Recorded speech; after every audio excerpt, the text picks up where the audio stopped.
Bu Susi, bicara soal ekspor ikan yang naik begitu, harapan orang itu lebih dari kenaikan yang sekarang begitu. Apa harapan ini realistis, Bu? Bagaimana Ibu bisa menjelaskan? Dulu waktu ada 7.000 kapal asing, ekspornya 10%, 20% di bawah sekarang. Dalam 3 tahun ini, setiap tahun itu tidak kurang dari 10% kenaikan ekspor. Dan itu dibuat oleh hanya kapal dalam negeri saja. Karena sudah tidak ada kapal asing. Berarti kenaikannya sebetulnya luar biasa. Kalau dijumlahkan dengan kapal yang dulu, itu harusnya kan luar biasa. Tapi ini adalah hasil produk tangkapan dalam negeri. Itu kan sangat luar biasa. Kemudian kita juga makan ikannya meningkat dari 36 kilo menjadi 46 kilo. 10 kilo per orang kali 250 juta. Konsumsi masyarakat konsumsi Indonesia masyarakat atas ikan. Indonesia. Oh, oke. Jadi kalau untuk saya ikan yang paling penting adalah Indonesia cukup makan protein. Lebihnya baru kita ekspor. Itu yang benar.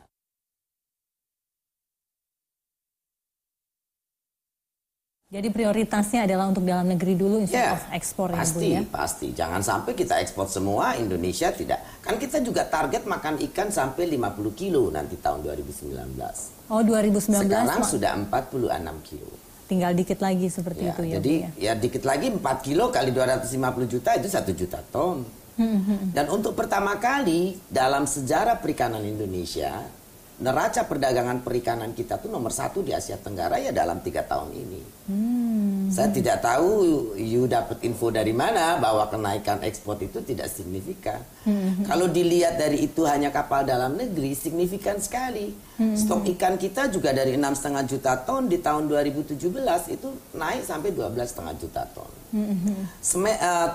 Satu triwulan ini 2018 itu dari Januari Maret itu kenaikan ekspor kita dibanding periode yang sama tahun lalu itu 19,9 miliar.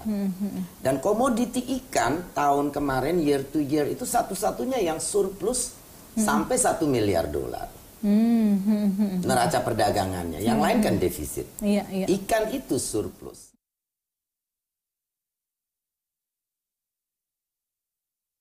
Dan ini karena keberhasilan dalam pengelolaan illegal fishing yang sangat drastis sekali turunnya, seperti itu ya Bu ya? Ya, karena kapal asing sudah hampir tidak bisa masuk lagi ke Indonesia, ada 1-2 ya kita tangkap. Iya, Bu, tapi kita juga harus bicara soal pro kontra mengenai penenggelaman kapal ini.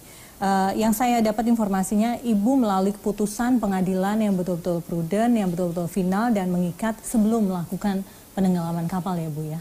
Seperti itu. Tapi banyak pihak juga masih menyayangkan apakah harus menenggelamkan kapal. Ini bagaimana Bu? Apakah harus dijalankan undang-undang atau tidak? Saya tanya sama Ibu. Undang-undang perikanan ya Bu ya?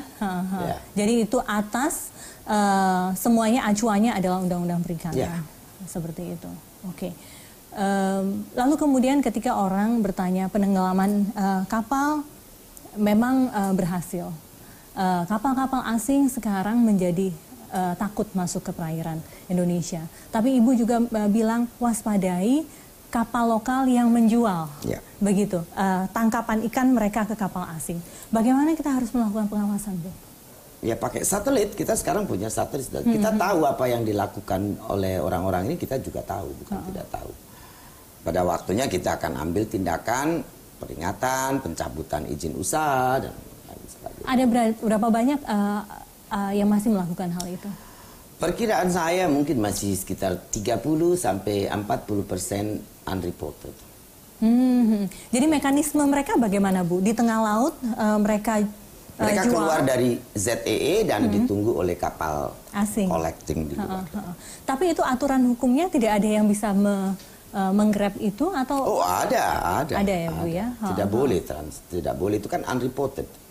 Berarti termasuk IUUF, illegal, unreported, unregulated fishing. Berarti dia juga menghindari pajak, kan tidak tercatat. Itu pemain-pemain lama atau baru yang kemudian? Ada pemain lama dan ada pemain baru. Tapi untuk metode baru ini, begitu belum ada penangkapan ya Bu? Sudah ada yang dicabut izinnya, sudah ada yang kita cabut sikpinya ada. Sudah. Oke, baik.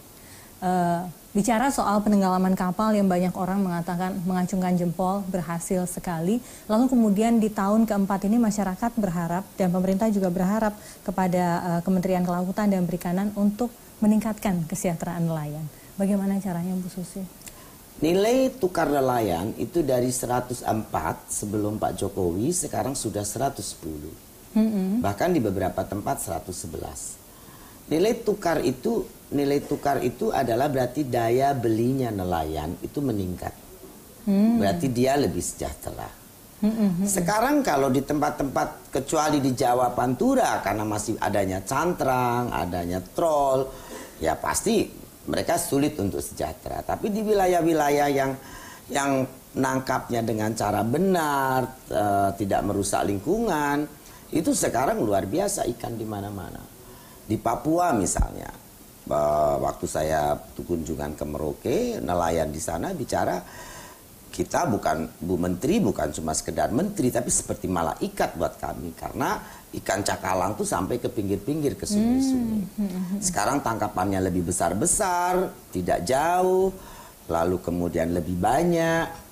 Jadi ya jauh sangat menguntungkan sekarang. Nilai tukar usaha perikanan juga naik dari 102 ke 124.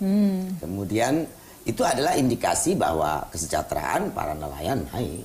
Jadi dua parameter tapi tadi tentu tidak semua wilayah sama karena kayak Jawa persoalannya adalah masih pakai alat tangkap cantrang yang menghabiskan ikan-ikan. Kemudian di beberapa wilayah juga masih ada yang pakai destructive fishing, pakai bom, pakai portas. Nah ini yang kita harus betulkan, harus perbaiki.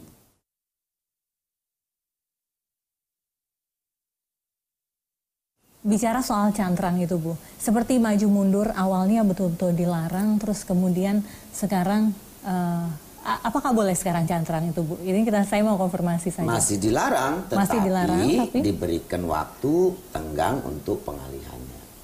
Aturannya masih melarang, tidak boleh. Tetapi kita perbolehkan melaut sampai dengan mereka mempunyai alat untuk mengalihkan. Oke, sampai berapa lama itu, Bu, jangka waktunya? Kita harapkan 1-2 tahun ini selesai. Nah, peralihan mereka dari cantrang begitu ya, yang bisa membuat kan cantrang itu dikhawatirkan akan bisa membunuh ikan dan lain sebagainya. Itu mereka akan dialihkan kemana, Bu? Dengan memakai apa metodenya?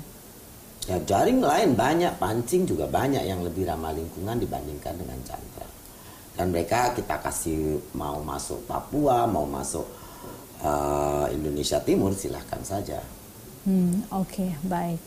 Kita beralih ke, ini kan tahun politik ya Bu Susi, begitu. Apa yang Ibu tangkap dari suasana politik yang menghangat dan bahkan banyak yang mengatakan sudah mulai panas? Saya kerja di perikanan, kelautan, tidak berpikir politik. Politiknya politik ikan saja. Politik.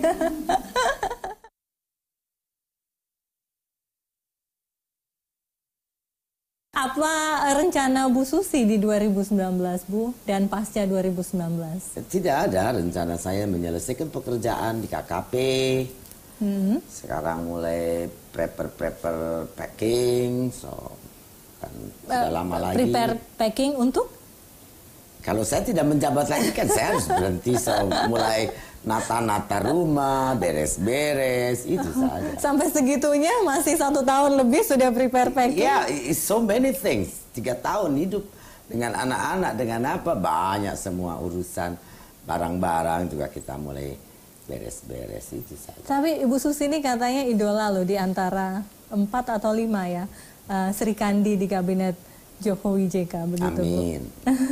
Bagaimana hubungan relasi Ibu dengan Pak Jokowi dan relasi Ibu juga dengan menteri-menteri perempuan yang lain? Saya pikir biasa saja, dekat, baik. Yang di antara perempuan-perempuan ini siapa yang paling dekat, Bu? Siapa yang diperhatikan oleh Presiden? Oke, kalau ada usulnya begitu, oke, langsung oke. Sementara yang satunya masih dipikir-pikir dulu. Saya pikir Bapak sama ke semua menteri. Tidak ada perbedaan. Tidak ada. Bagaimana Ibu juga melihat, Ibu ini kan orang baru ya Bu ya di politik, masuk kabinet tanpa ada partai politik, begitu ya? Tidak ada mungkin nama parpol yang menyodorkan nama Ibu seperti itu. Tiba-tiba Ibu harus sedikit banyak kompromi begitu ya dengan suasana politik yang terjadi di istana. Kompromi seperti apa misalnya? Tidak ada kompromi sama sekali, Bu. Kemudian kalau ada yang menyerang Ibu, misalnya yang lain tidak setuju, tidak setuju, bukan menyerang. Saya ikut Pak Presiden saja. Apa kata beliau itu yang saya lakukan. Ada tidak, Bu, keluhan-keluhan? Kok saya sudah mengerjakan yang benar, kok menteri yang lain mengatakan saya ini salah atau kurang benar lah begitu. Komplain sama kolega sih saya tidak ada ya, perbedaan pandang biasa saja. Kadang-kadang kalau ada masyarakat yang mencaci maki sehabis kita kerja ya capek juga kadang-kadang. Begitu sudah sampai tidur di mana itu, Bu, pada saat itu? Di bandara di ya? Lounge ya. Iya, di lounge begitu masih aja juga yang tidak puas. Pada saat memutuskan untuk menenggelamkan kapal itu ya, Bu ya. Itu pernah tidak Ibu mengalami teror, lalu ada yang tidak setuju dan lain sebagainya? Nah, itu yang memutuskan pemusnahan penenggelaman pengadilan. Pengadilan. Iya. Udah itu saja, kita ya laksanakan. Tapi kan menteri-menteri sebelum Ibu walaupun ada putusan semacam itu, solusinya tidak menenggelamkan. Begitu. Saya tidak tahu. Tapi tetap Ibu Susi adalah penenggelaman kapal is the best solution right now. Pemusnahan yang termudah dengan penenggelaman. Bu Susi, kita loncat-loncat sedikit ini. Ibu termasuk juga orang yang sempat disebut untuk menjadi wakil presiden. Seperti itu. Saya pernah baca Ibu bilang menteri itu rumor ini. Saja. Itu rumor saja. Hah? Pernah ada yang kemudian menawari, atau kalau kemudian tawaran itu ada, bagaimana, Bu? Tidak ada. Sampai saat ini, misalnya ada, di ujung waktu ada. Apa sih, Kak Bu Susi? Ya tidak mungkin itu tidak mungkin. Tidak mungkin. Kalau kemudian diminta untuk menjadi menteri lagi untuk 5 tahun ke depan, masih sanggup, Bu? Insya Allah. Oh, insya Allah ya, Bu ya. Oke. Mengenai penangkapan pencuri benih lobster, begitu bisa diceritakan. Ini yang paling baru kan, Bu? Ya, tadi Reskrim dan Direktur Reskrim bersama dengan Kabadan Karantina kita sama-sama operasi bersama nangkep tadi pengepul di jalan tol di Jagorawi ya, sama di Serang. Totalnya ada 380.000 ekor. Bahwa benih lobster ini memang dilarang untuk ya harus itu plasma nutfah, kita itu tidak boleh. Iya. Kalau bibitnya diambil nanti habis. Ini penangkapan yang terbesar atau sudah ada belum, Bu, yang dipantau ke depannya? Kita terus memantau mereka ya. Apa efeknya penangkapan benih lobster ini terhadap jual beli lobster di pasaran? Ya kita tidak punya lobster besar lagi karena diambil bibitnya. Ekspor Indonesia yang dulu ribuan ton sekarang tidak ada lagi. Karena bibitnya diambil. Bicara soal tadi produksi ikan ya, Bu ya. Yang naik cukup signifikan begitu, tapi di pasaran ini kita belum pernah mendapati ikan itu seperti daging yang tiba-tiba hilang lalu kemudian harganya meningkat, banyak dinikmati, banyak dicari orang dan lain sebagainya. Jadi ikan itu harganya selalu standar, begitu? Ya bagus toh. Tidak pernah naik, berarti suplainya banyak. Suplainya selalu ada, berarti ikannya banyak. Dan itu yang harus dibuat seperti itu yang betul. Harus dijaga terus seperti itu. Makanya kita juga tidak defisit karena import sedikit, ekspor banyak.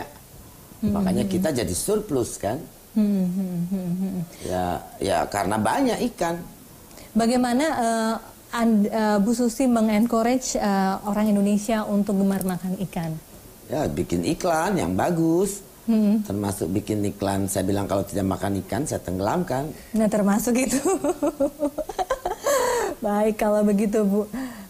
Ada lagi yang Ibu ingin ungkapkan pada saat Ramadan ini, Bu? Ya saya berharap Ramadan memberikan kepada kita satu ketenangan batin dan kedamaian untuk keluarga, untuk masyarakat. Di tengah suasana politik yang tadi you bilang menghangat, mudah-mudahan dengan Ramadan ini kita tersirami oleh ketulusan, keikhlasan, dan tentunya pahala dan berkah dari Tuhan Yang Maha Esa. Mudah-mudahan ya Bu ya.